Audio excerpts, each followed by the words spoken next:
So good morning, good afternoon, good evening to everybody. If you think that you're meant to be in the World Health Organization reINVENT webinar, our second webinar, then you are in the right place. And we're really pleased to have you with us.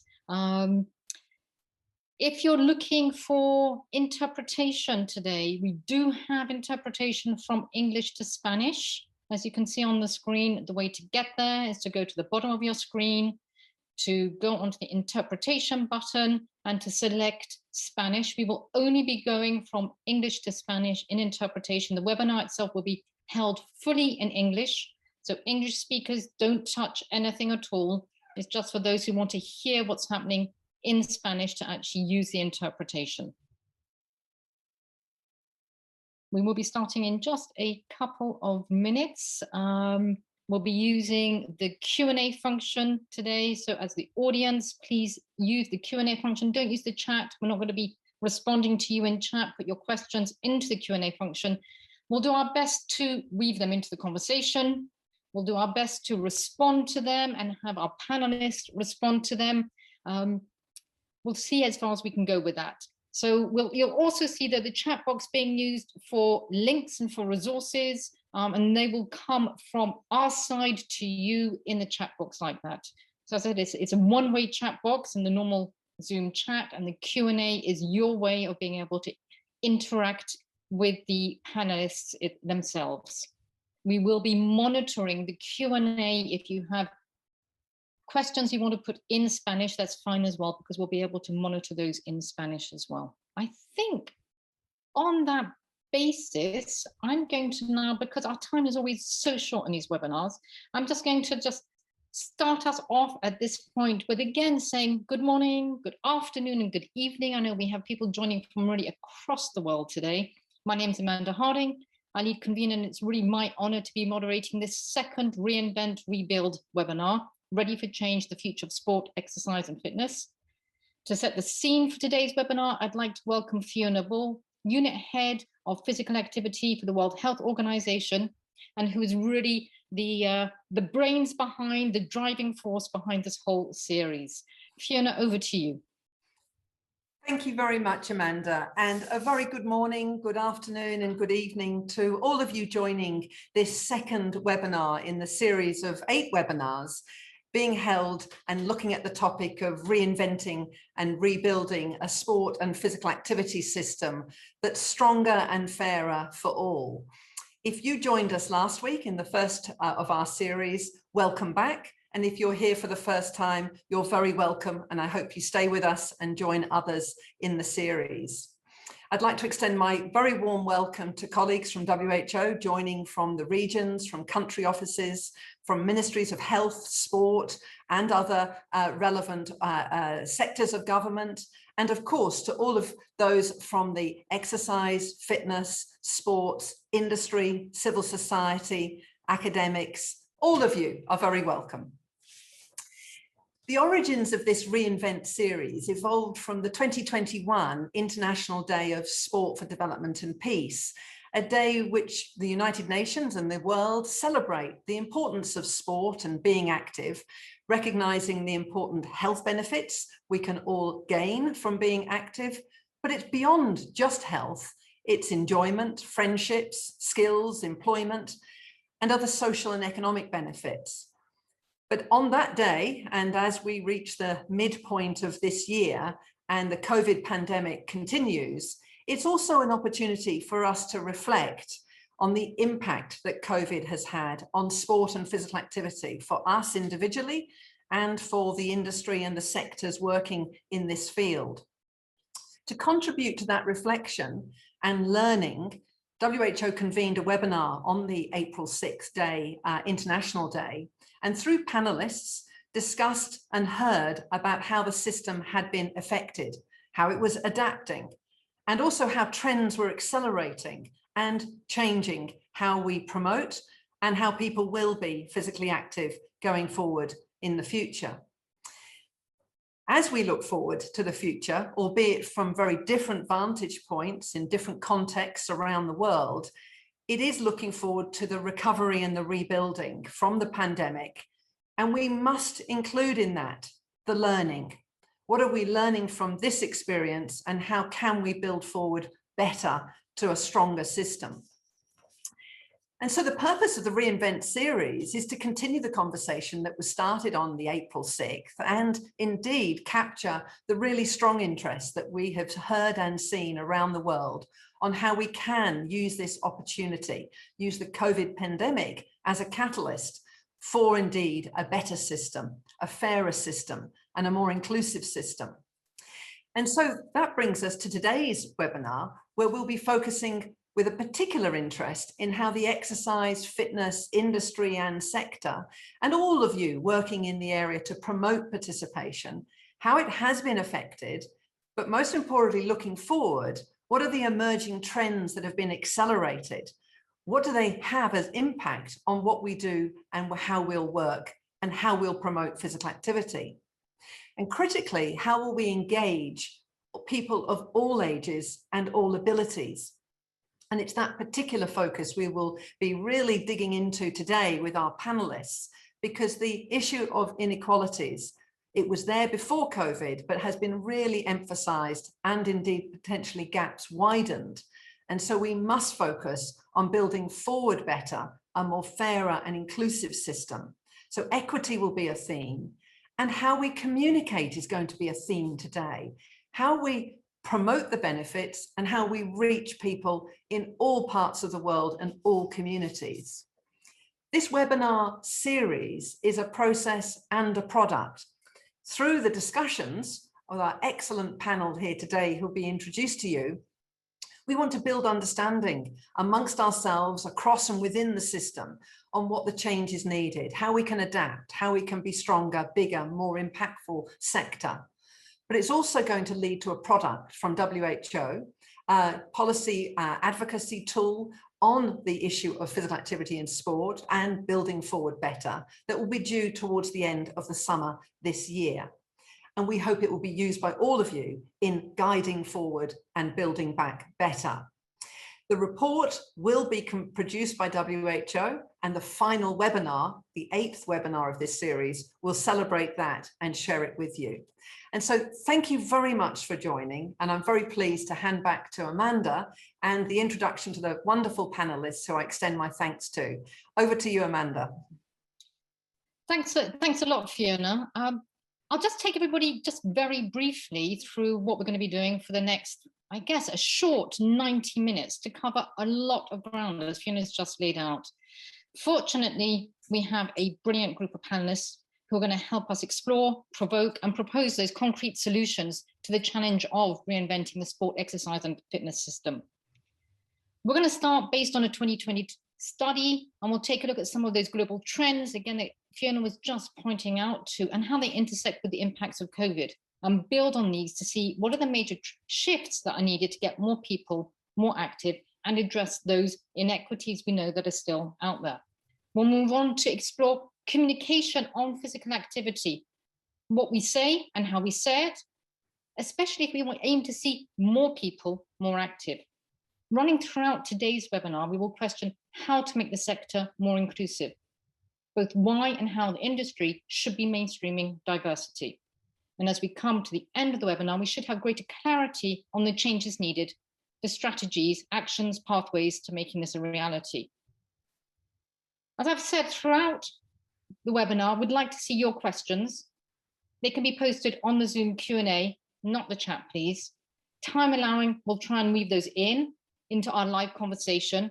We've asked our speakers and the WHO team to respond in the Q&A itself as well, using the Q&A function.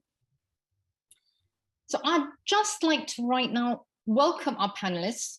You can see their names, their faces up on the screen, starting with Catherine Carty, UNESCO Chair Manager at Munster Technological University, Brent Darden, CEO of URSA, the industry association, representing a large number of fitness, sport and exercise outfits.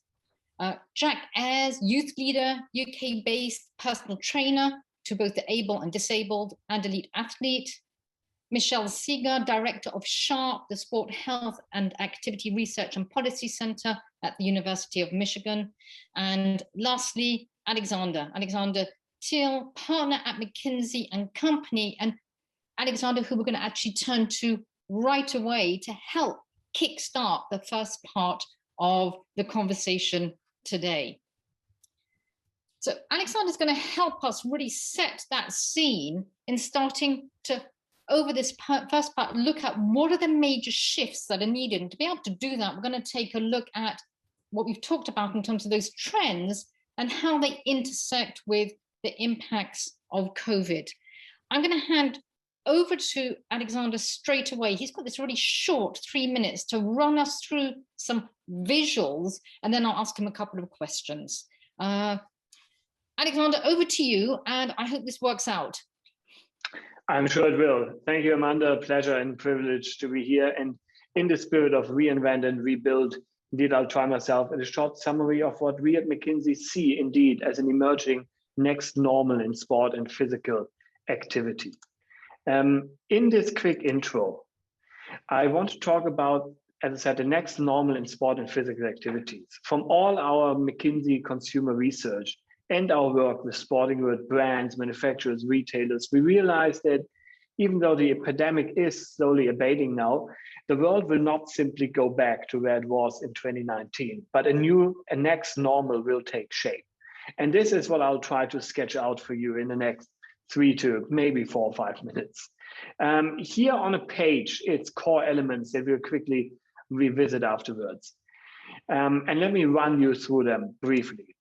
First, we really see in our consumer research that people's motivation to live a healthy lifestyle has significantly increased if you want a positive side effect of the global shock of the pandemic.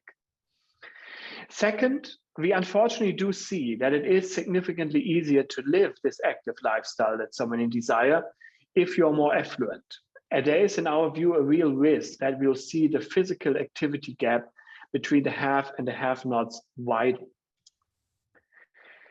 Third, even though female participation in sport is at an all-time high and has eclipsed men, women are still, in our view, structurally underserved by the industry, something that should be remedied quickly. Fourth, we see that digital has become an integral element of the active lifestyle that I was talking about of many people, and this, we believe, is here to stay. I'll talk about this more. Fifth, the last 18 months really have propelled sustainability from the demand of a small niche group to actual table stakes. And we'll talk about what this means. And sixth, it has become more important to consumers to see their own values and causes reflected by the brands and athletes they align with. So let me take you into these points to run through them really quickly. To start with, first, the topic of health awareness. As I said, we see in our consumer research that people's motivation to live a healthy lifestyle has significantly increased. The pandemic really has shown, I think, to many of us that we are vulnerable as a species and that we can't always rely on modern medicine to solve every issue right away. And hence we see concern for one's health rising, and in connection with that, more people motivated to live an active lifestyle. In Europe, the numbers that you see here, for example, the people who want to live an active lifestyle have this as one of their main goals to improve one's health and immune system has risen from 36 to 51% pre-pandemic to now. Then to move us on in this brief overview to the topic of women in sport. Female participation, as I mentioned, in many sports is rising. And women actually tend to be more willing to see sport as an integral element of maintaining health and well-being.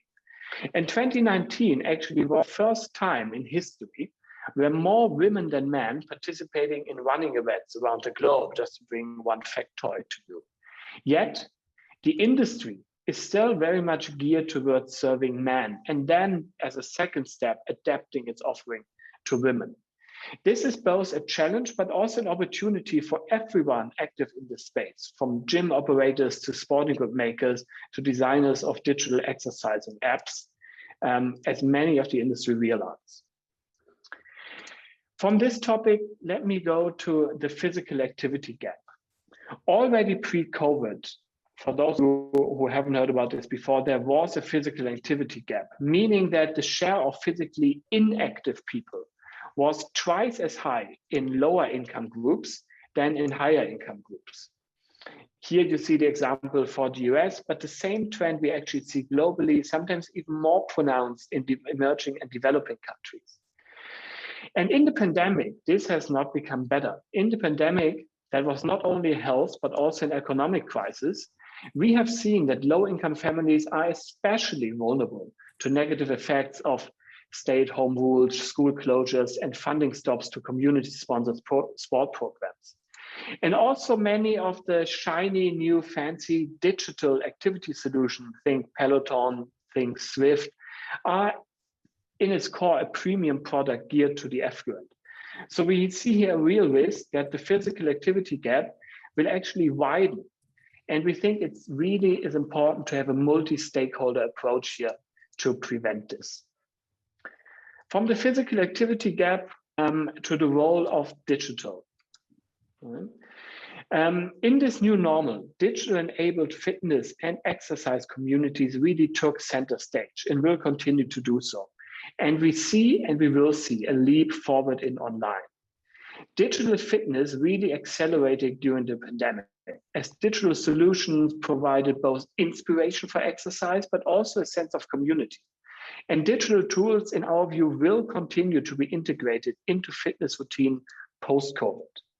Our research shows that these behaviors will indeed stick. And we believe that a total of 20% of physically active people will already now complement their routines with a digital solution. This number will be rising. We will be living what in fact will increasingly be a hybrid world in this regard. From the role of online to the importance of sustainability. Sustainability has become an increasingly urgent consumer priority, and for many actually true table stakes. Somehow the increased concern for our own health highlighted in the pandemic has also elevated the concern for the planet health. We have seen this in our consumer research throughout. And you see them in the numbers here on the screen. And of course, companies have responded to that, introducing more sustainable products. However, sustainability at scale, what we are talking about here, will require much more, will require to secure sustainable supply chains and to increasingly experiment with circularity concept. So think rent, not buy, for example. So to the last point I want to highlight in this very brief flip through on the role of brands and athletes. Individual athletes have, of course, become the communicators of choice for sport and physical activity brands. However, we also see that people's expectation for these individuals and the brand they represent have risen. For example, a majority of consumers expect that brands and athletes align with causes they support. And this is something to be aware of. If we can go back a slide. And the Nike campaign with Kaepernick or the Columbia campaign with Bubba Wallace are examples of companies responding to these demands. So that is a 5-minute run through of the next normal that we expect to take shape. And the short message, of course, is don't expect the world to go back where it was before in sport and physical activity. There will be a new world around the corner. Alexander, thank you so much. I mean, first of all, you've touched on so many of the issues that we're going to be looking at over the next hour and a half, a little bit under that now. I just a quick couple of follow-up questions to you, because I'm sure that there are a lot of people that want to ask you a lot of questions here, but just a couple of follow-up questions before I turn over to Brent. One question is, of all the different trends that you've talked about here, in your opinion, which is the trend that you think really needs to be highlighted? And I guess sort of within that question, are these trends specific to different countries, different population groups, different regions, or is this a sort of a meta we can actually generalize in this way? Absolutely.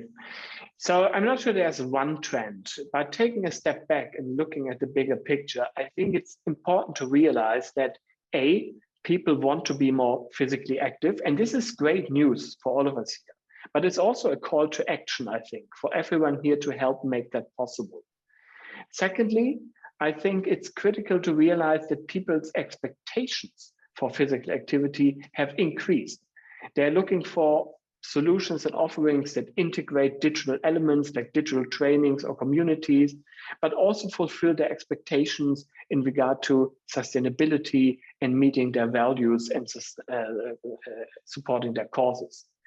And these things are actually global trends. Of course, there are regional and country differences, there always are.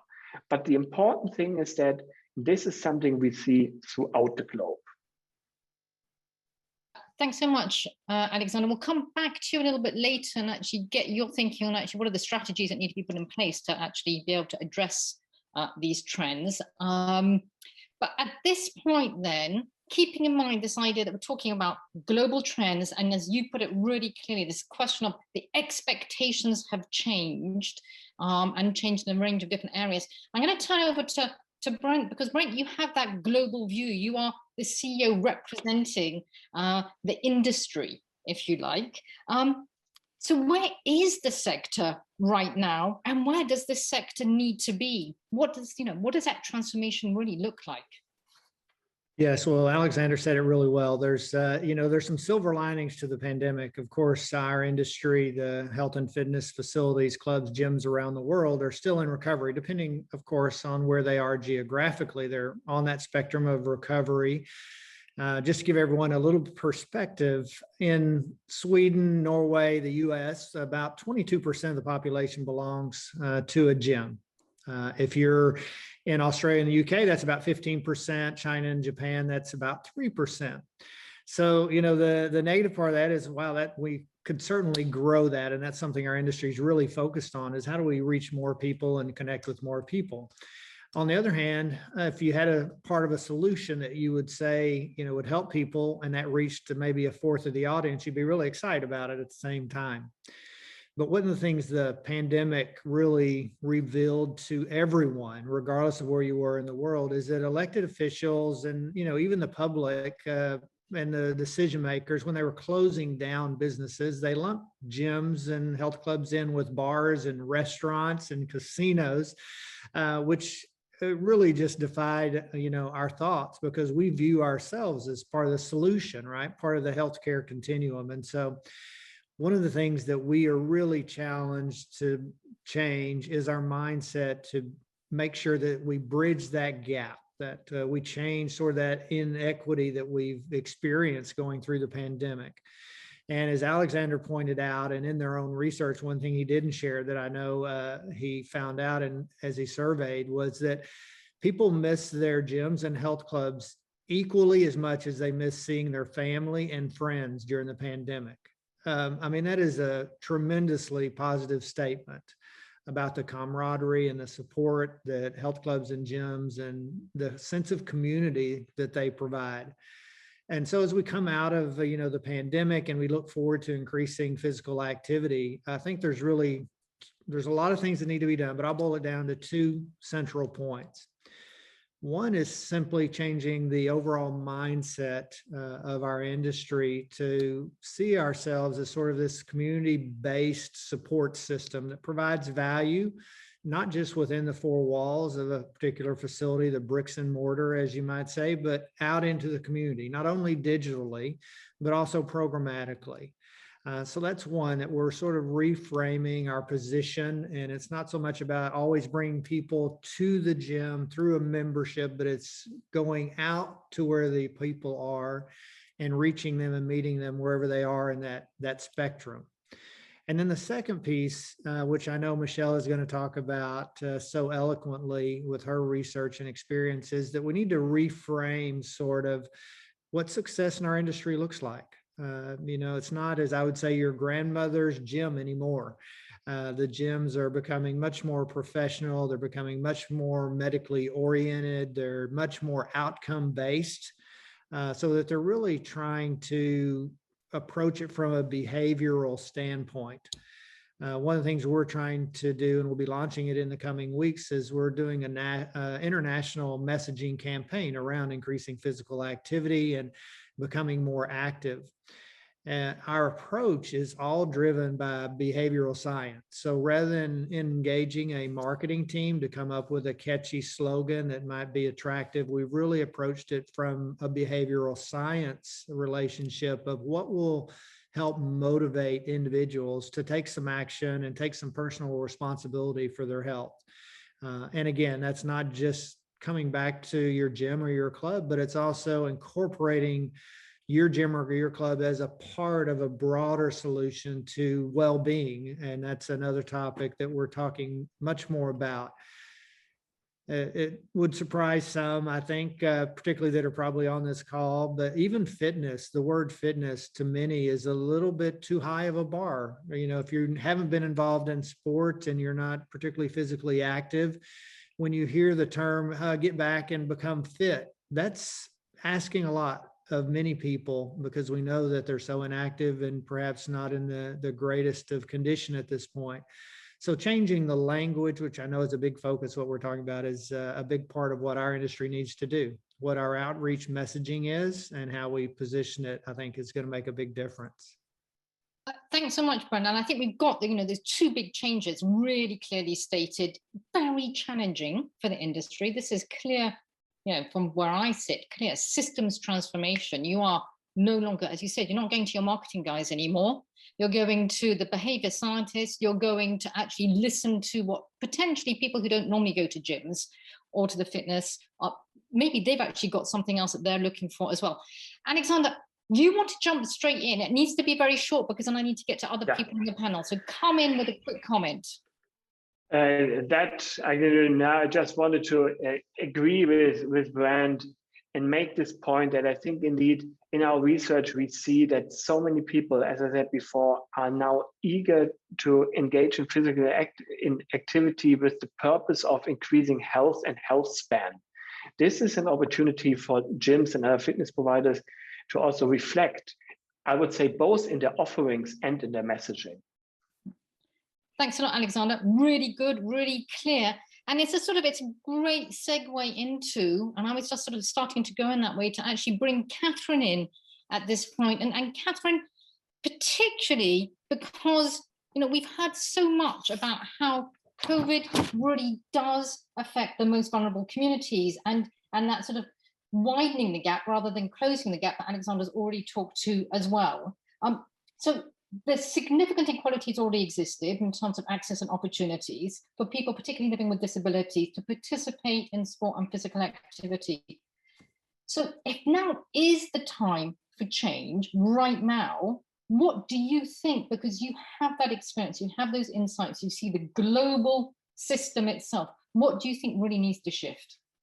I think you're spot on in your question, Amanda, in terms of looking at that widening inequality gap, and we really need to close that gap to bring benefits for everybody involved in the sector, working in it, participating in it, and to bring benefits, from the point of view of business as well within the sector. But at the moment, we still see a degree of discomfort, I think, around disability within the sector. Many staff report not being confident or comfortable working with people with disability. And people with disability haven't traditionally seen the sector as one that has something to offer to them. So I think we really need to change that image and remove the stigmas that still exist around the world in that regard, to one that really values and welcomes people living with disability of all types and of all degrees of severity. And indeed other marginalized populations. Alexander mentioned women and the disparity there as well. So there are other groups in society that need to really be welcomed into this sector, and to for it to be demonstrated to them that there is something there for them. So I think upskilling the workforce and creating and promoting inclusive and indeed segregated programs for people living with disabilities according to their need would be important. And as a sector, Brent mentioned new directions and partnerships there, linking up with disability service providers and public authorities in the community, working in partnership with others to see what they want and how best the sector can provide for it. That would be great, looking at how the sector can create that enabling and welcoming environment, looking at the behavioural change aspects that Brent referred to. So I would suggest like really building sustainable partnerships with local government, health, education and disability organisations who are out there and would be more than willing to support this transformation of the sector. Organisations like Special Olympics, Paralympics, Virtus, Deaflympics and many others that are out there would be willing to, to come on board supporting that transformation that's desired. Thanks a lot, Catherine. And we'll come back to you in just a little bit to really sort of dig down into really what that looks like in practice and for you to give us some examples. We're still in sort of trying to actually get that overall sense of what those changes really look like, which gives me a chance to bring Jack in now. Jack Ayres, you're a fitness professional, you're an elite athlete. We're hoping that you're en route to the World Championships at the moment, but you've also got a really strong personal journey to tell, which you're not shy of sharing as part of where you think you need to be going and where people living with disabilities need to be actually part of the physical activity, sport and fitness scene. So in a way, I mean, my question to you is really, what then needs to be done? What is that experience that we need to be providing to support more people with disabilities to be able to engage in physical activity? What does that experience for you need to look like, feel like, that is not happening today? And again, welcome, Jack. Very good to have you with us. Thanks a lot, Amanda. You're absolutely right. It's the experience is what's key. So I think for it to be a good experience, it needs to be attractive to start with. It needs to be attractive for every range of person. You can't separate your clientele into two separate groups, able-bodied and disabled. Disability is on a spectrum. Fitness itself is on a spectrum. So when you're advertising your gym or your club, it needs to be attractive for every type of clientele you've got going enter in that club. I think the most inspiring way to make it attractive is by having a goal. So there is an end goal that you are working towards, and this needs to be achievable and it needs to be rewarding as well. And that's what's going to keep people engaged.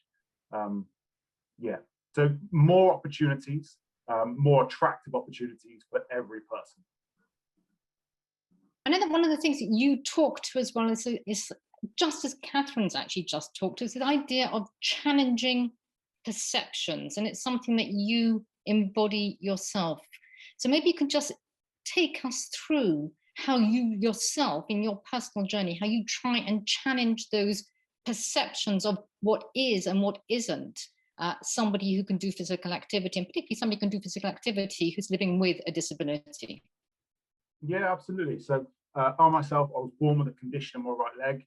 At the age of 16, I had elective surgery to have my leg amputated. I was brought up kind of always being pushed into kind of disabled groups. And for me, for who I am and who I stand as a person, that wasn't good enough. That wasn't attractive enough. I consider myself as able as everyone else. I just had a leg that didn't work, and that's the way it was. So this kind of GP referral system, or the whole physio system, kind of didn't inspire me at all.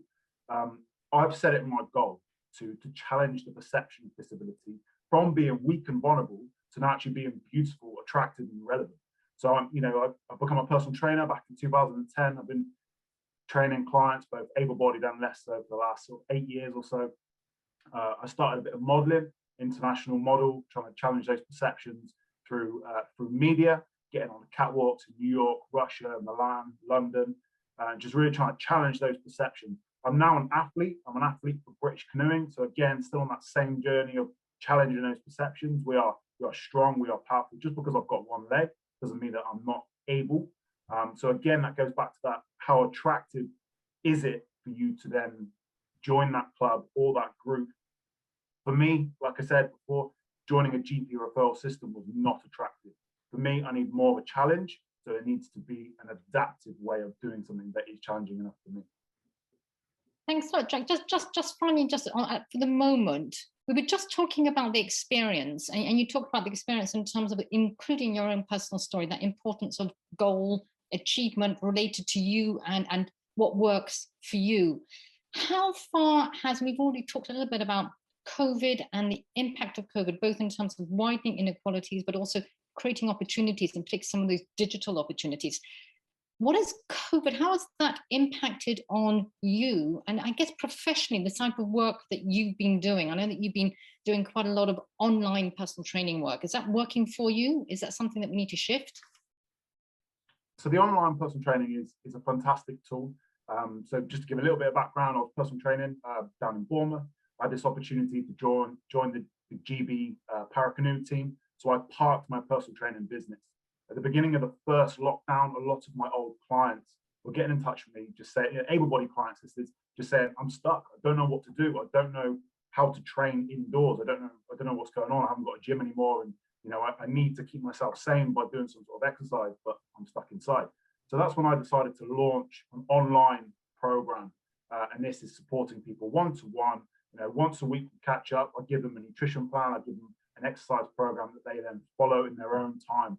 One of the beautiful things that I have learned from being disabled is the ability to think outside of the box. Okay, so I'm very good at being creative. I'm very good at adapting exercises that can still target the body, still target the muscle groups, whatever it is you want to achieve.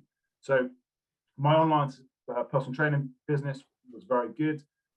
The exciting thing that this then led to was I started working with a charity, and we now work specifically with amputees and people with limb difference. We've got 3 programs. One is for people who potentially don't wear their prosthetics, so it's floor-based. We've got another one which is for people who wear their prosthetics that can stand, so it's a lot of like sit-stand sort of stuff, getting them used to building their kind of motor skills around their prosthetic, and then we do an upper body limb one as well. So yeah, I think that answers your question. That's great. No, it's fantastic. And Jack, I'm going to ask you a question. I want you to keep it in the back of your mind because we'll come back to it. We're getting questions. We're going to get a lot of questions starting to come through. Why aren't there more people given the opportunities or grasping the same opportunities that you have had? So it's a sort of two-way thing. What is happening in our system today that we need to change so that there are more people like you out there, both in terms of leading change, but also being able to participate more? Keep it in the back of your mind. We'll come back to it because I just want to make sure at this point that we bring in Catherine, because we've already started talking about this real, the transformation piece, really important, but how are we actually going to move that forward, that transformation piece into that's going to actually work across, and actually bring in more people, that greater diversity. So just a quick question about that, and then we'll ask Michelle to actually say, wow, okay, so we're going to have to communicate on this a bit differently. Over to you, Catherine. Okay, so I think, Amanda, you used the exact right term there, transformation. That is exactly what we need, and transformation is not easy. We do need to completely pivot, I think, how we provide for physical activity in order to include people living with disability and other marginalized groups. It is going to take a whole of government, whole of society approach to do this properly across all areas. And we need to prioritize kind of human rights approaches and making sport, someone mentioned earlier, as it should be, equitable, fun, fair, and all those kind of things. So to really have that reoriented focus around how we address and deliver on these things. To practically do it on a systems level, I think, Jack spoke to it there. Look at the workforce. So at the moment, our workforce doesn't have very many people with disabilities as part of it. And we currently try to retrofit understanding of how to include people with disabilities into the skill set of the existing workforce. And I think it's just not right that we continue to graduate these people into the workforce who do not fully understand how to include whole segments of the population in sport, exercise, and fitness. It's something that's kind of morally, ethically, and from a business perspective, wrong. And it won't help the sector achieve the benefits that it can achieve by having diverse users and diverse staff. We need more people with disabilities working in the sector. Maybe traineeships and apprenticeships are a good way to include those people, including people with intellectual disability who are often overlooked in terms of employment. Brent mentioned partnerships with health and other areas like those public authorities. Consider the added benefits and cost efficiencies for delivering opportunities for physical activity in this sector versus mainstream health sector. From social inclusion, again, to seeing physical activity as fun and engaging and get those additional benefits Jack spoke of for the sector. That could be a system change that we offer. And then finally, Amanda, I think, you know, awareness and education from the perspective of multiple stakeholders.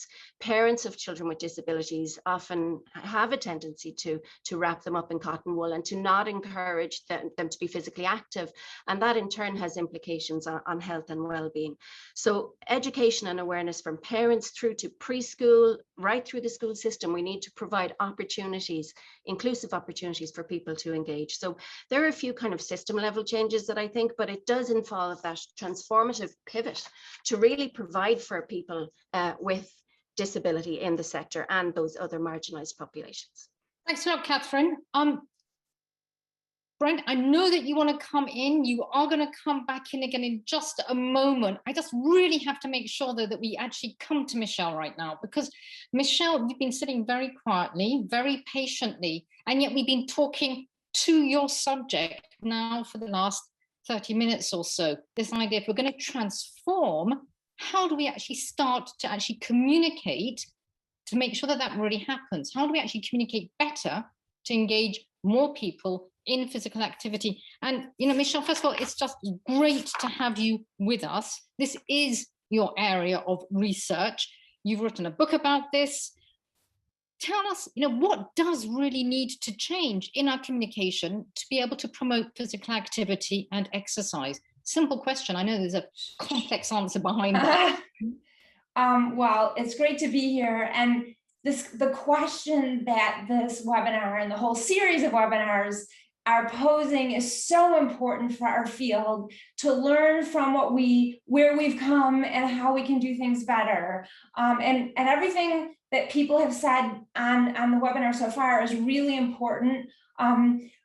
In terms of communicating and taking all of that into account, I always believe we have to take a look backward to understand how we got here in terms of communication and what might have been getting in people's way.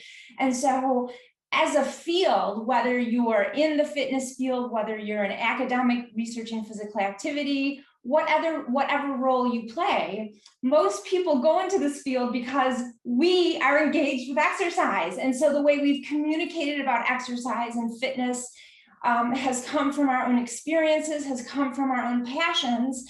And what we are realizing is that the people, the vast majority of the population, are not like us. So in essence, the messages that we're giving people and the methods we're giving them to be active are for us, not for most people. So going forward, I think what we need to do is that there's there's lots of different groups of people, but if I'm just going to divide people from the active people and the passionate advocates and the inactive people who've felt like failures for years, who felt punished and possibly tortured through physical activity, we have to understand that these are two very different populations. And if we want to get the people who have been inactive, we need to deeply understand what they've experienced and what they believe. And, you know, as I think it was Brent said, that the word fitness is charged, just like exercise is charged. And so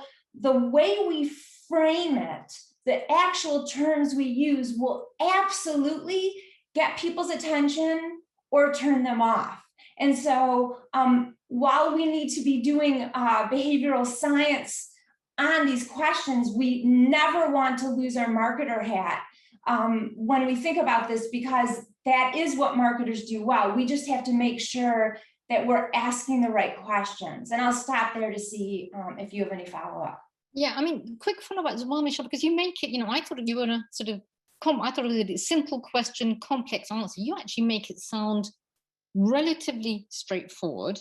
And yet, why is this not happening today? Because it sounds like, well, we just need to sort of shift and actually think a little bit outside of ourselves, and then everything should work. Why isn't that actually really happening? Well, I think it's starting to happen. And when I talk about this, this is a big ship. The fitness industry, I don't know, the last 40 years, I'm just going to use that as it's a big ship and it's hard to turn, but I do think it's turning. You know, when I've traveled around the world and I talk to fitness club owners, some of them, the names of their clubs reflect the best science of what's going to engage people with physical activity. You know, there are medical fitness centers that are using science to engage people in the experiences that research shows are going to get people to come back again and again. And so it is starting to shift. The one thing I want to say, and this might be a little controversial based on what other people have said, is, you know, when I got into this field, I thought that health would be a very effective, stable, long-term motivator for physical activity. And what my research showed that is people highly endorse exercising for health. They want to be healthy. And I know that right now during the pandemic, that is a very salient and acute thing that people are saying. But I believe that once we get past this acute period, that health as a primary motivator for consistent daily physical movement is going to fall back where it has been. And so I want to caution us to not think that just because people are very heightened about their health right now, that it's actually going to be a potent enough motive. Going back to what Brent said, the word well-being really encompasses the holistic experiences that we want to get people to think about when they're active, the neuroscience of reward, the way our brain works, and the way we want and like things. We want to help people understand physical activity and movement using those types of terms and experiences, because that is what's going to get people hooked. And by using different words, we actually teach people to see things and put their attention on things that they haven't been, and that is how we can help them internalize a more productive way forward. Thanks so much, Michelle. I mean, I think you're right. I think a little bit controversial in a good way, possibly. I do want to turn back to Alexander, because, you know, we're hearing from the study that you guys did in McKinsey's that, you know, this awareness about health is right there at the top. And Michelle, it's just giving us those warning signals of saying that might be what you know we're thinking about within this COVID context right now, but actually this is not a long-term motivator on an individual basis. It might be health being important, but not a long-term motivator. Can you square that circle for us, Alexander, or help us a bit? Well, I mean, I think I would respectfully disagree with my fellow panelists here. And I will, as a disclaimer, I'm doing this on the basis of imperfect data. So it could very well be that is right. But my view is, if I look at the strengths of the shift we see in the consumer research, that the topic of healthy living, health span, is a next coming megatrend. And we see this in many other markers as well. We see, for example, that everything that's marketed as a longevity supplement is growing at double-digit or three-digit rates.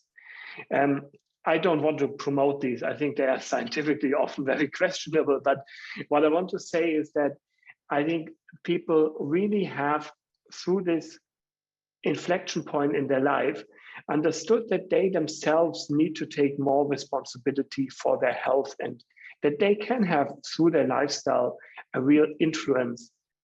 I think to further strengthen these, what we all of us can do is talk about this more. I personally find that the link of having a good general health and a very strong immune system, both, of course, closely linked to regular physical activity.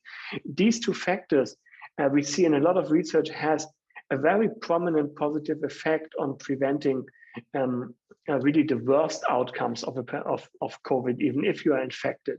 This kind of messaging is still a bit subdued and could be out there in a much more prominent way. And sometimes I think it's an uncomfortable message because it's a switch of responsibility. It's not the health system that came up with the medication too late or the vaccine is not available. It's you on your own, possibly not living the healthiest lifestyle you could. Alexander, I'm going to jump in. I'm going to turn back to Michelle because I think we need a bit of help from Michelle at this point. First of all, it'd be really useful, Michelle, if you could sort of respond to that and to sort of maybe talk to us a little bit about, it sounds to me about your reframing question. Sure. That sounds to me what we're really getting to. Yes, we are, and I do want to respond to the point that Alexander was making, and the analogy that comes to mind, which is very common, is that when people go to the doctor and the doctor tells them they're in pre-diabetes or they're about to have a heart attack, everyone leaves frightened, with full of intentions, with what I call the motivation bubble. It's acute, it's scary, and it's relevant and salient in the moment. And if that type of health-related motivation was effective long-term instead of short-term, then the vast majority of people would be physically active. So I do think we are seeing a salience factor around health. Now, that's not to say that as a population, as we move forward and people do begin to see how much better they feel when they are more physically active, and I just think the framing of that is still not, I don't think health is going to be the most effective frame. And again, this is from years of research on what we see when people talk about health-related reasons, both qualitative and quantitative. And it has to do with, on a daily basis, when people think everyone is so busy, on a daily basis, we can say, I do care about my health, and I would love to exercise for my health, but it just doesn't cut the list for most people. For many people, it does. I don't think for the majority. So if we want to get more people, the people who have not been us, the 22% of the population that is not part of, in the United States and the other countries that Brent said, that isn't currently a member, we have got to reposition the value, the real ROI for people. And what research shows that to be for a lot of people is the ways in which it helps people feel better through energy, through lifted mood, through social connection. So again, I think the industry can help integrate in getting a more diverse group, promoting it as a way that people can be together, helping people partner with gyms, helping gyms partner with community groups to get people more active, but in a way that's going to fit with their sense of self and their values and their true daily hectic lives. Michelle, thanks. I'm going to turn first to Brent, because I would love, Brent, you to bring in that sort of complementary industry, sort of how does this resonate, not, and then over to you, Jack, because you've actually been doing that sort of reframing yourself, and let's go over to you afterwards. But Brent, do you want to just comment on what you've just heard from Michelle and from Alexander? Yes, 2 quick points, and I would have to say they're both, of course, correct. Both of them. I can confirm Alexander's points from other research projects that have been done with other third-party entities that show there's definitely a renewed commitment to pursuing longevity and healthy habits. And you see that in how spending is increasing on perceived, healthier food and beverage products, more active vacations, more outdoor exercise, more purchases of athleisure wear. More purchases of sporting goods equipment and exercise equipment at home and different things. So all of that supports Alexander's point. However, at the same time, Michelle, I think, is spot on in that what people, even when surveyed, what they intend to do and what they plan to do often doesn't equate to what in reality they accomplish. Often people plan to lose weight, plan to save money, plan to read more books, plan to do all sorts of things. And then there's a gap between what they express themselves they want to happen and what actually transpires in reality. And that's where Michelle's work comes in so handily, because for decades in our industry and what I grew up in, through the university being taught of how you get people to be more active and more fit is you convince them that they're going to be healthier long-term and they're going to live a longer, more quality life. And what we've discovered is that's not the right motivator. You've got to help people understand that there are very immediate benefits to being physically active, not just physically, but emotionally. And especially coming out of the pandemic, the mental health of people is at such a crisis point. And if they will be physically active for even minor bouts of exercise, there are immense returns on that investment. And so I think, again, they're both right. And Michelle's point that we've got to give them an immediate return on being physically active. And that's going to help them change their behavior longer term. Brian, thanks so much. And thanks for being, so equally handed as well. Would be really good to turn to you now, Jack, and just to hear how much that resonates with you. And I think, particularly in terms of, Michelle's advice about how to reframe the communication, the language. And I'm saying this to somebody who has got, I don't know how many thousands of followers on Instagram, who is constantly out there communicating. So you are, in a way, a sort of living, breathing expert on this. But how much does that, what Michelle's talking about, resonate with you? I guess first off, I just wanted to kind of echo some of the points that have been made and just reflect on my experiences of walking the gym floor. So, I've been personal training since about 2010. I would say 80% of the clients that come to me always have a goal, an aesthetic goal. They want to get bigger arms. They want to lose body fat. It's never a health benefit. They don't say, I want to be able to run for longer or lift heavier. It's always an aesthetic goal, 80% of the people, okay? But since COVID, for instance, my little brother wanted to buy a bike. There was no bikes in stock. All of the bikes have been bought out. Where I buy my canoe, all of the paddle boards, stand-up paddle boards have been sold out. So I think people, since the lockdown, since COVID, have started to really, they want an excuse to be outside. They want outside activities to engage with. And I think people are starting to learn the health benefits of that physical activity, of being outside, instead of just being stuck in a gym, just trying to chase, I'll be happy once I've got abs and all the rest of it. You're not going to be happy once you've got abs. You're going to be malnourished and really stressed. So it's just exploring that point as well. And actually, you know what? Since the program that I spoke about with the online coaching, I'm working with amputees, I've got 75 amputees and people with limb difference. Their goals are still to lose body fat. And it's a 12-week program. The first 4 weeks is just getting them, in line with their goals that are, building their motor skills, building their understanding and awareness of their prosthetic, of their residual limb, building confidence, de-stress, all the rest of it. So I thought those are really important points.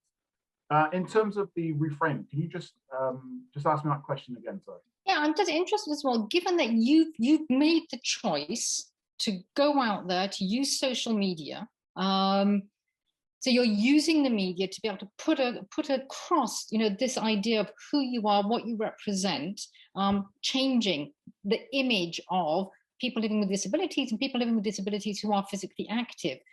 So you've done some reframing. What's been first of all, why did you even decide to expose yourself to do that? And what's been the return that you've had in actually reframing the communication?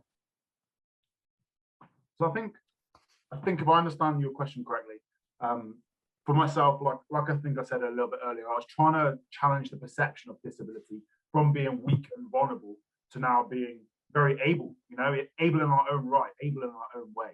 So the way that I like to, disability and fitness is like chalk and cheese. One is very active and one disabled, has a stereotype of it being very unactive or inactive. And,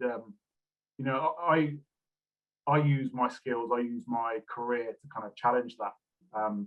Personally, for me, activity is a massive part of my life. It's a huge part of my recovery. I use sport, I use fitness, I use the gym to kind of reshape myself. I've got this theory that when you become disabled, if you have a life-changing operation or you have a traumatic accident, it's almost like being reborn.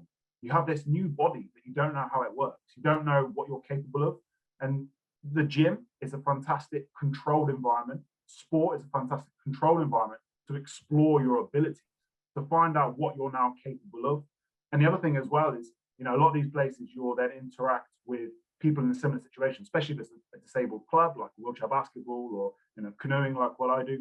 And you can bounce ideas, you can get inspired by each other, and you know that can really pull each other up, and you can really spur each other on.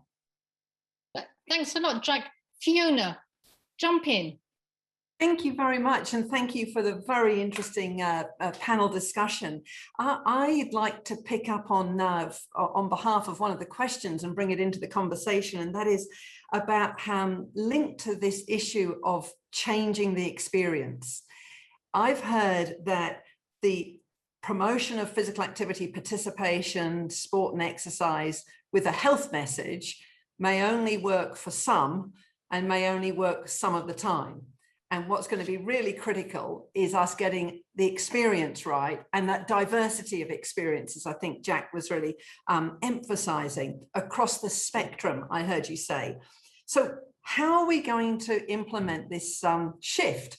And I wonder, to Brett in particular, from the sort of sector of the sport and exercise, whether it's in the four walls or working independently, working outside, and that does seem to be another trend, individual types of activity, outdoor activities.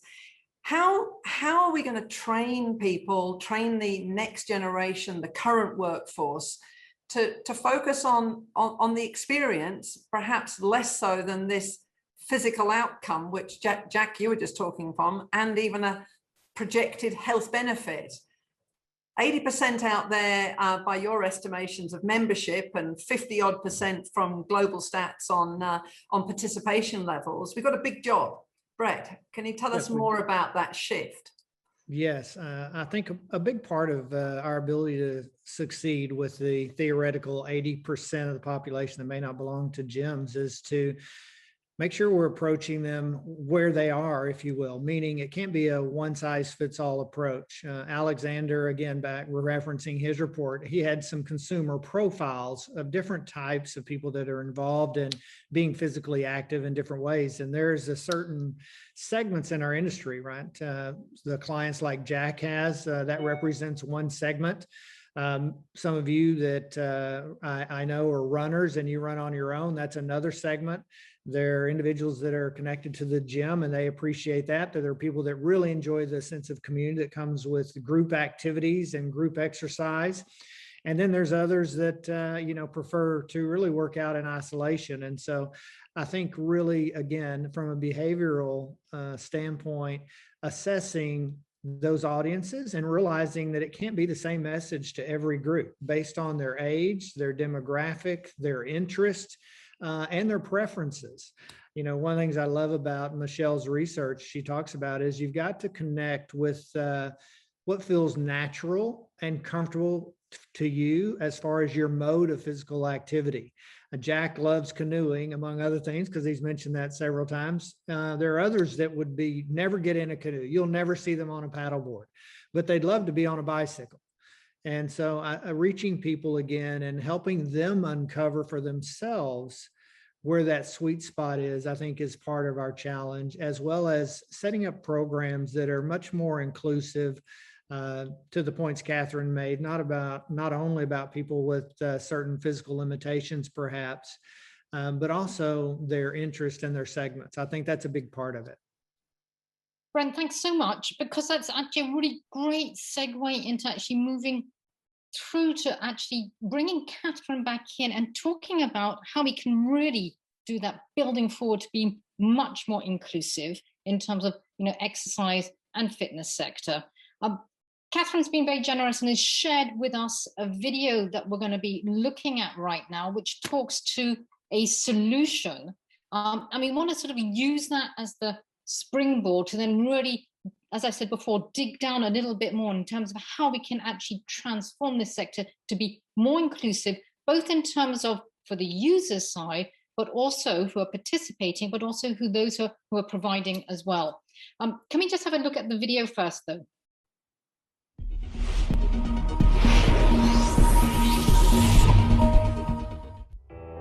Our project is entitled Universal Fitness, Innovation and Transformation, or UFIT. Our project is designed to transform the global fitness industry into one that welcomes people with disabilities. We really needed to change the leaders of the sector, so the industry bodies, the federations that drive change, and make this a major social change movement within the sector. The response has been fantastic.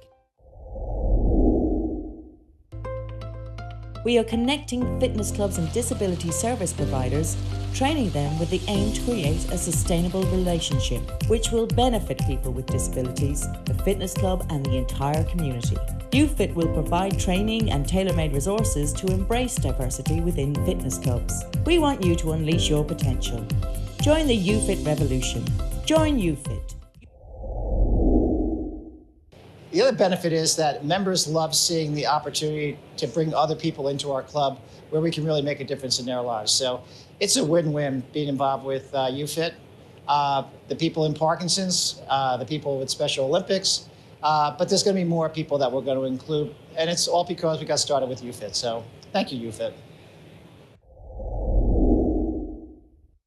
My right to practice sports, to engage in physical activity, has greatly helped both my physical and mental health. Special Olympics has allowed me to enjoy my CRPD right to my highest attainable standard of health by losing over 12 pounds swimming and improving my muscle tone. When people say you can't do something because you have a disability, I prove them wrong.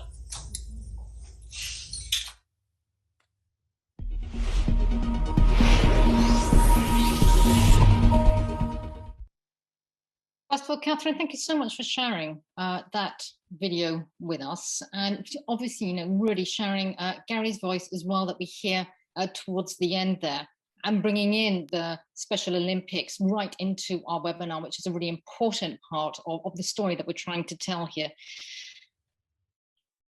How can we build a more inclusive sport, exercise and fitness sector? And we've seen in the video, which is an inspiration, that practical implementation is possible. But what is actually stopping us from getting to scale on this, Catherine? And I think this is one of the big questions, really. Is it about, is it the training? Is it the investment? Is it the industry that's resisting? And it'd be really useful to sort of go from, here's a fantastic looking ready-made solution, but this is actually not taking us further. And certainly the workforce question seems to be coming up quite a lot in that. Yeah, thank you, Amanda. I think it's multifaceted, the solution to this. I mentioned before, kind of a whole of society, it's a whole of sector approach that's needed here. And to be fair, URSA has been driving a charge to try and increase and elevate the inclusivity agenda very much in the last few years, in partnership with the UFIT program as well. So that's been great. I think as we look at what we're trying to achieve for inclusion and for transforming and reinventing the sector, we can't really claim progress if some are left behind. And that's going to be an important element of the transformation. So it must bring everyone with it in a way that we've never really looked before. And I think, you have a more discerning public out there at the moment who are looking at human rights related agendas. We've had Black Lives Matter, I'm in too, equitable investment, lots of movements like that are in this domain. And people will maybe look at choosing their health and fitness club, the products that they'll buy, according to factors that relate to these kind of human rights and broader agendas. So that's a key part of it. So we need to listen to what those public want to do. I think in terms of disability inclusion, this is at it's kind of at a transition point. It has been seen historically as something that's nice to do. And we really need to move it to, we need to do it and we must do it in order to change our sector. It's something that we have a responsibility to deliver on, and we just have to get on and do it and embrace it. And let every transformative move that we do within a sector speak to that. So whether it's around the purchasing of equipment, the employment of staff, the training of staff, whatever element it is, we need to build that in as a core mainstream part of developing and advancing the sector. I guess the sector has been vulnerable in relation to kind of COVID and financial situations. So inclusion hasn't been top of the agenda. We still need to break down barriers and increase awareness, and the lack of understanding of the benefits of this inclusive approach that Jack spoke to and others must really be seen, that this delivers to the bottom line of the industry. We are in this transition point. We've seen shifts in the last few years, but we really need to accelerate it. You know, to see the transformation we need to put this as a top priority. The public wants it, they're calling for it, and the sector can and is willing to deliver it. Governments, I think, can up their game and demand inclusion more. It's in line with policy objectives, and it's in line with human rights objectives. It's in line with business and human rights directives, and also with what the public sector duty is calling for. So I think there are many reasons why this can be done and how it should be done. But putting people at the center and providing for everyone is going to be an important part of getting to this agenda. Thanks a lot, Catherine. And of course, I'm sure this is going to be playing in people's mind. The fact that you're talking about this as a business model, as a value proposition behind this. There's a responsibility bit, there's a moral bit, and all that sounds really nice. Coming from me, that's a high thing to say. But there is a business model that actually could work. It'd be really useful to hear from Brent if he backs that up. Is there really a business model in mainstreaming diversity in this sector? Yes, absolutely, 100%. That's part of the thing that we need to work on in our industry. And we've made some tremendous strides, but if we want to reach the 80% of the population that don't belong to health clubs and gyms and help them become more active, whether it's inside the four walls or out, we've got to reach new groups that perhaps are not that involved in our gyms at this point. And there are several of those groups. One thing that has changed in our industry over the last decade and more is that we now have the low-cost providers, and you're familiar with those. They're in all parts of the world now, where you can get memberships for $10 a month. And in the US, for example, one of the low-cost providers, a big chain, will tell you that 20% of their clubs are what the government would call, they're in geographic areas that are called low-income areas. So the outreach through for-profit clubs, community centers, government-related facilities, and nonprofits, has made fitness much more available than it's ever been before. So that's part of addressing this issue. So yes, from a business sense, if you're reaching more of the audience, which is what we want to do, and getting them involved, then that's going to be, very good for your business. Related to Catherine's comments about, people with disabilities of some sort, I think part of the challenge is people view it as an all or nothing, health club operators, for example. And really, I think part of the messaging we need to get to them is an education with Catherine's group. It's certainly helping us with all of our club operators, is it doesn't have to be a complete rehabilitative center, but you can make some small investments to make sure that you have some pieces of equipment that are readily accessible for people with different types of disabilities. And that equipment now is more readily available than it's ever been. A lot of the manufacturers are producing equipment that people with all sorts of disabilities can have access to and gain the benefit from. So that's a big addition. And then the last segment of sort of this inclusive that I will talk about with the clubs is the one that really reflects gender. We've talked about women, but it also relates to race. It also relates to age.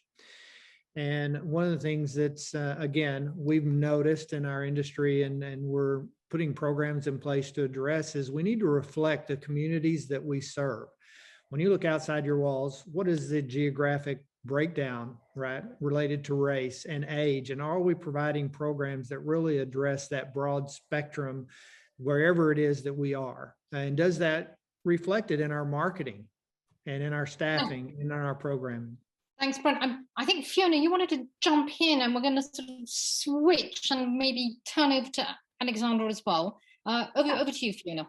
Yeah, there's been some questions which are asking about whether the trends that you introduced, Alex, would actually have a kind of knock-on from that trend to another trend. And I wonder whether you could sort of have a think about that, particularly linking the ideas of the health as your first trend, but also then our desire for that social experience. There's a second question, which was asking about if we've got to reframe, how can we use the arts, dance, music in new and different ways to perhaps capture and engage people to be more active? And my third question to you loops back to your trend of digital. And how is the digital going to provide the experience that people are wanting successfully, rather than just serve the people who are already committed? And now it's even more convenient and they download and participate from home. How can we actually, have you got insights into how digital can provide the experience we've been talking about throughout this meeting, throughout this conversation, that will attract more people? So 3 quite wide ranging, but connected to your trends and the business opportunity. Yeah, let me start with the digital side, because there we actually do have some hard data. I mean, we have seen in the pandemic, and I think this is very telling, that digital offerings, I'm talking apps, for example, that included really an element of community. So where you are part of a virtual community with all the benefits that bring, you can engage with each other, you can compare stats, etc. You can do virtual classes together. Those apps had 4 times the growth rates of apps that did not provide that. So I think it shows that the natural impulse that we have to look for social experience doesn't just disappear once we move into the digital world.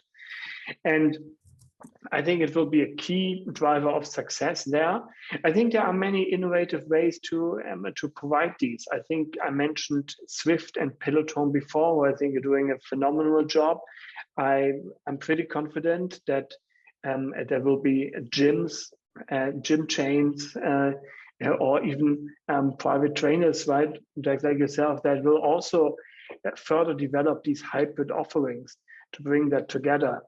I think an advantage gyms actually have here is that they can provide also an offline experience. So if you would put both together, if gyms would also have a fantastic digital experience, you would have a fantastic omni-channel experience. That in the end is what people, I think, are really looking for, to go to their classes and the gyms in person when it suits them, but to do the same exercise and maybe participate in a class virtually from home, or running outdoors and still being linked up to it when that fits their schedule and mood best.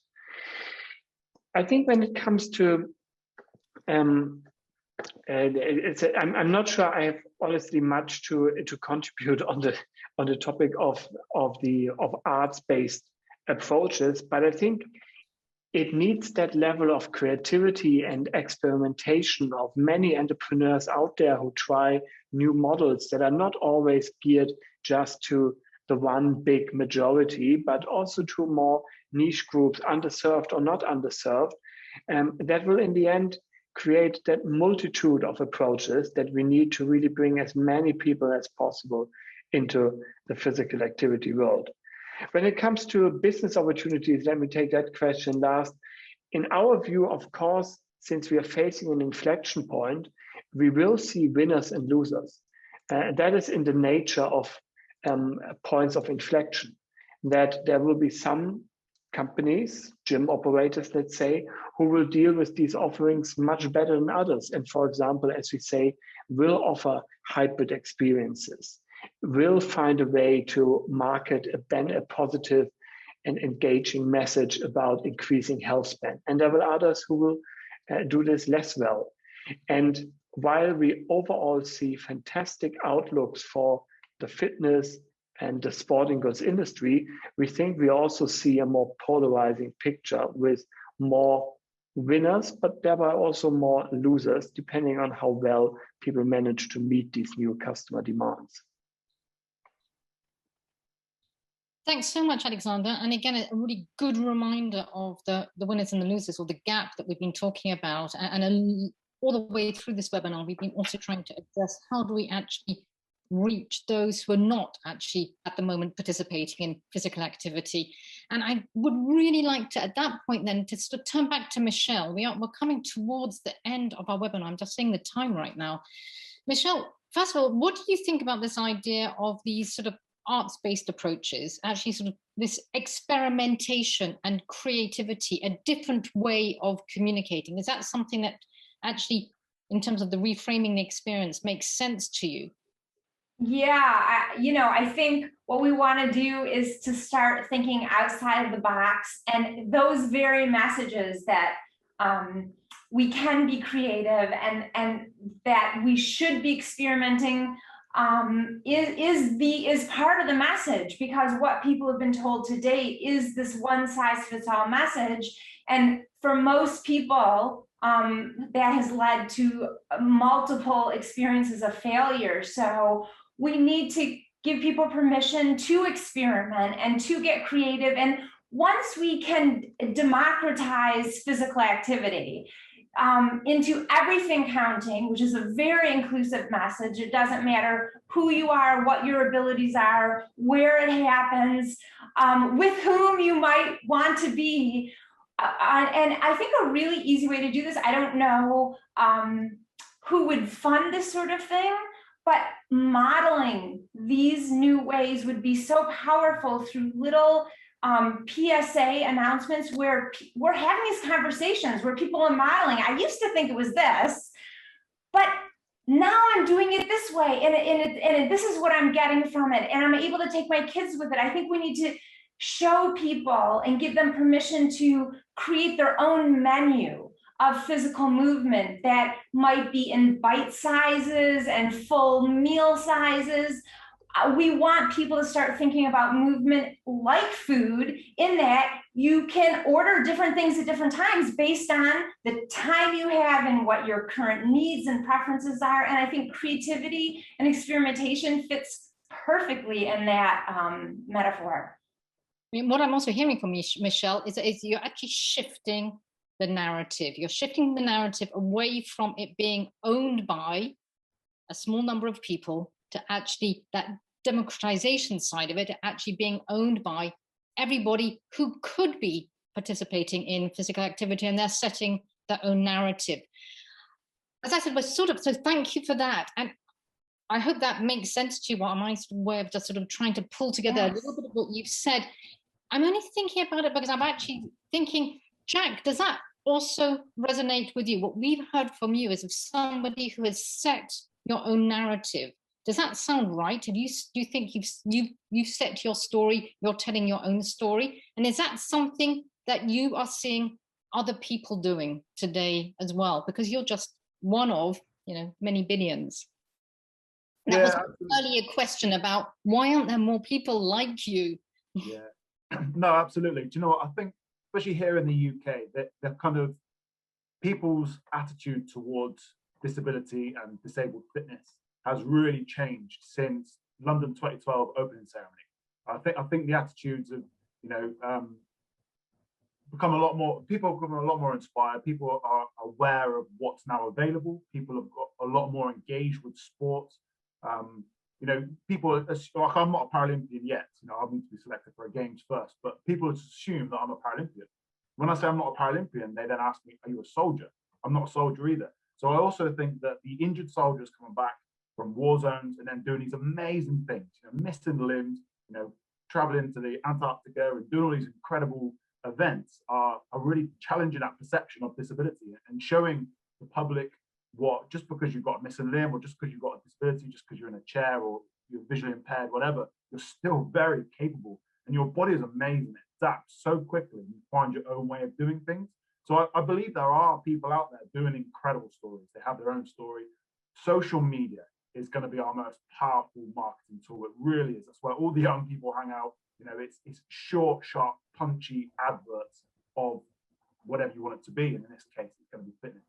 So I believe there are people out there. Thanks so much, because you've actually really helped us sort of come again full circle. We started talking about trends, and some of the trends that Alexander talked about was the role of influencers, and them actually taking on responsibility and values, as opposed to influencing just in terms of their own personal image or promoting themselves. And this is, you know, the expectations that people are looking for today. And in a way, I think, Jack, I can't say the word, you personify exactly this expectation. You meet that expectation fully. But we have gone full circle. I'm about to hand it over to Fiona. I can see that she is nearly ready. We've gone full circle because we did start looking at the trends.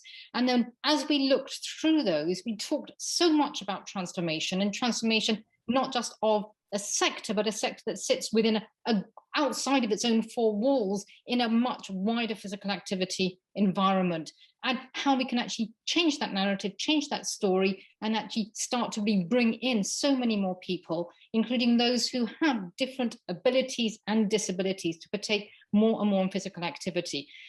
Fiona, I'm going to give you that really difficult task of wrapping up before we close in about 5 minutes. Well, thank you very much, Amanda, and let me extend my thanks to all the panelists for their contributions and their interactions, and what's been a really rich discussion here. And you're right, Amanda, I've got the hardest task to try and do justice to it. But let me pick out at least some of the things I've heard to bring us to a close. And then I will mention what's happening next week, and in fact, the conversation continuing. But where did we start an hour and a half ago? We started with Alex sharing with us the 6 key trends that had come out of some detailed assessment, detailed observation. And the most profound remark at the end of his intervention was that, of course, we will not go back. So the need for change. Change is happening, change is needed, and change will go forward. But I heard so much positive in that. There were some cautionary remarks, and I will pick up on those. The positive in terms of whether you're working or involved in physical activity, sport, exercise, inside buildings, inside chains and organizations, or independents, or like many of you working in the health sector and wanting to promote physical activity for health in community settings. There's certainly the need mentioned, whether it's transformation, systems change, pivot. This was a common theme, but of what? Of how we communicate, of the messages we give, the framing we use. And that's really challenging from Michelle and endorsed by others, that for health, whilst health is central, it may not be the only or even the best way to reach more people. And so we need to use that shifting, transformation, and shift the narrative and our communication, how we communicate. And Jack, you just mentioned the influencers, the social media will be the best way to reach some, but the message we give. And I heard very clearly the need to promote and provide experience that meets people's needs. So it's also communicating that experience and then honestly and delivering on that experience that spans the spectrum of ability, spans the spectrum of motivations and enjoyment of different types of being physically active. Last week, we heard find your passion. This week, we heard find the right sweet spot. It is, everyone can be active in any way. And I really appreciated hearing that, echoing WHO's guidelines that every move counts, being active in any way that you enjoy. And that means we can provide those opportunities, whoever you are and wherever that is. So there's opportunity there for all of us, but it's calling for a change in business as usual. And that change will come by upskilling the workforce, the current workforce, and engaging more like Jack and others in this workforce, real opportunity to increase the skill set, the understanding and the capabilities to provide this community and well-being service and health benefits. But that workforce must be more representative of our community and more inclusive. And so we heard of one program, but there are others, and there's the broad need to, in fact, include more people living with disability of all abilities. And so we reflect the community and provide for the community. So what a tour de force in 90 minutes, from trends to shifting the narrative, shifting the experience, changing the workforce and building on the opportunities for doing things in new ways, with a really underpinning a common thread that we can do this together, but we all need to work in partnership. And that's those in industry, those in the community, those in health, those in sport. So I think we've really been challenged, but we've also been informed in the last 90 minutes. And this conversation carries on. There are recurrent themes that we heard some last week, and we'll be picking up on digital, one of the themes we heard about, because I'm still not convinced by the discussion we've had that it's not going to widen the gaps. The examples we hear do make it convenient if you can afford those equipment, if you can afford access. So in week 5, we're going to be talking about the opportunities of digital technology and innovation. But if we go on to just look at next week, we'll see a quick advertorial of the next week's slide where we shift. And a couple of your questions are about this. The evidence behind physical activity and COVID, physical activity evidence going into policy and practice. So do take note of next week. These are weekly webinars. And so you can sign up now, join us for another webinar. And as I mentioned, after that, we'll be looking at the role of civil society, not-for-profits, and sport development and peace, as well as the digital. So plenty more, and you can find out more by looking at the QR code there and seeing the whole program.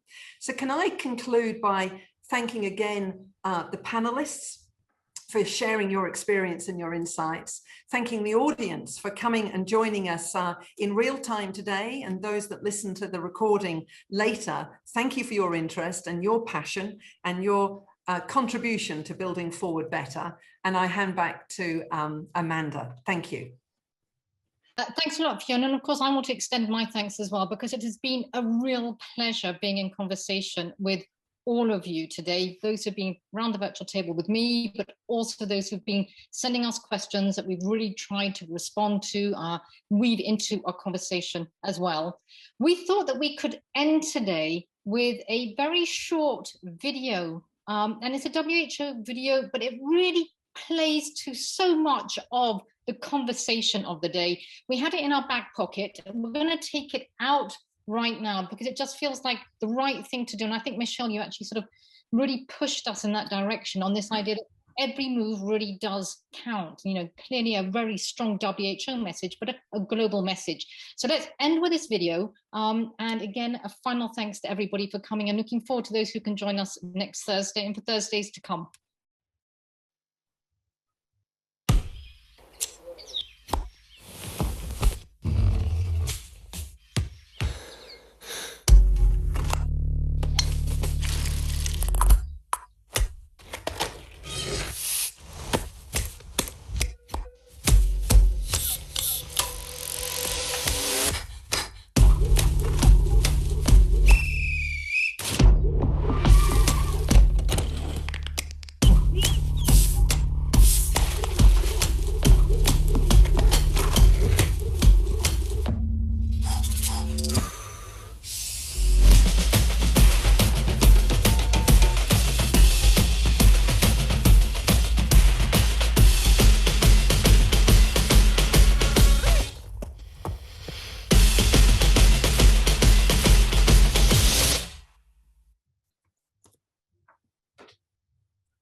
Say these final words. So the final words are, we are now finished on the webinar. My final thanks as well to our interpreters who have been working hard for the last 90 minutes as well. So very good to have had you all with us.